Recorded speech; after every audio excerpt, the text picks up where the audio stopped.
Mon comptable m'a appelé et m'a dit, vous devez venir au bureau, tout de suite. Mon comptable, qui est aussi mon gestionnaire de fortune et un vieil ami, ne m'avait jamais parlé comme ça. Quelque chose n'allait vraiment pas. Je suis entrée dans son bureau et je l'ai vu assis derrière son bureau, avec deux hommes en costume noir debout derrière lui. Mon comptable a dit, asseyez-vous. Ces hommes sont de l'IRS et ils sont là pour effectuer un audit en personne. Ça m'a complètement pris par surprise. J'ai dit, d'accord. Je n'étais pas au courant que quelque chose n'allait pas avec mes impôts. Vous venez de les terminer il y a un mois, n'est-ce pas? Mon comptable a hoché la tête et a dit, oui, mais il semble qu'ils aient trouvé quelques divergences. Le fait qu'ils parlaient de manière si professionnelle et agissaient comme si nous ne nous connaissions pas, depuis notre enfance, était vraiment déconcertant. J'étais complètement confus et je ne pouvais m'empêcher d'avoir peur. J'ai demandé, vont-ils parler ou juste rester là comme des men in black? Guillemets double, mon comptable a continué. La façon dont ils aimeraient procéder est de vous surveiller. Pendant que je vous explique certains chiffres, mon comptable a lu à partir d'une feuille de calcul imprimée. Ceci est une copie de votre relevé bancaire des 6 derniers mois. Il y a une transaction dont je n'étais pas au courant et que vous ne m'avez jamais communiquée. Ça m'a arrêté net. J'ai dit, attendez une minute. Je vous ai tout dit. Il a répondu, j'ai informé l'IRS qu'en examinant vos relevés bancaires, cette transaction n'y figurait pas. Croyez-moi, je l'aurais remarqué. Je vérifie vos comptes tous les jours. J'étais désemparé. J'ai dit, je ne sais pas comment cela a pu arriver, mais continuez.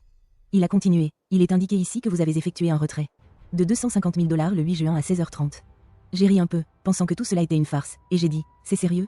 Guillemets double, ils ont gardé leur regard froid et stoïque. Ce n'était pas une blague. J'ai dit, je n'ai jamais effectué cette transaction. Mon comptable a jeté un coup d'œil à l'un des hommes, en costume, avec un air sceptique. J'ai pensé, qu'est-ce que c'est que ce délire? Tu es censé être mon ami. Il a ensuite dit, pouvez-vous prouver que ce n'était pas vous en demandant à quelqu'un d'autre de vérifier où vous étiez? Guillemets double, j'ai réfléchi et je me suis souvenu que le 8 juin était un vendredi. Et j'étais, ah merde, j'ai dit, je ne peux pas demander à quelqu'un de vérifier. J'étais seule, ils m'ont regardé comme si j'étais un vulgaire criminel. Cela m'a poussé à dire, mais et si je l'avais fait, ce que je n'ai pas fait d'ailleurs?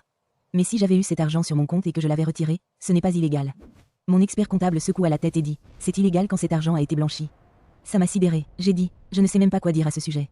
Je ne connais rien à l'argent blanchi. Les trois me fixèrent comme si j'avais la peste. Et puis mon expert comptable a dit, qu'avez-vous fait de cet argent? J'ai répondu sèchement, je n'ai jamais retiré d'argent. Il s'est penché vers moi et a dit, nous nous connaissons depuis longtemps.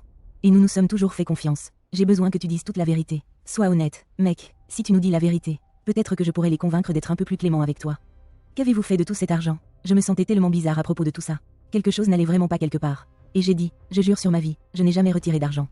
Il m'a crié dessus, arrête tes mensonges. Nous avons un relevé de transaction ici même, qui prouve que tu l'as fait. Sois juste honnête et dis-nous. C'est là que j'ai réalisé que je devais être extrêmement prudent avec mes mots car nous étions entrés dans le monde des avocats. Et c'est là que j'ai décidé de me lever et de dire à mon expert comptable, vous êtes viré. Puis j'ai regardé les idiots en noir et j'ai dit, vous pouvez contacter mon avocat s'il y a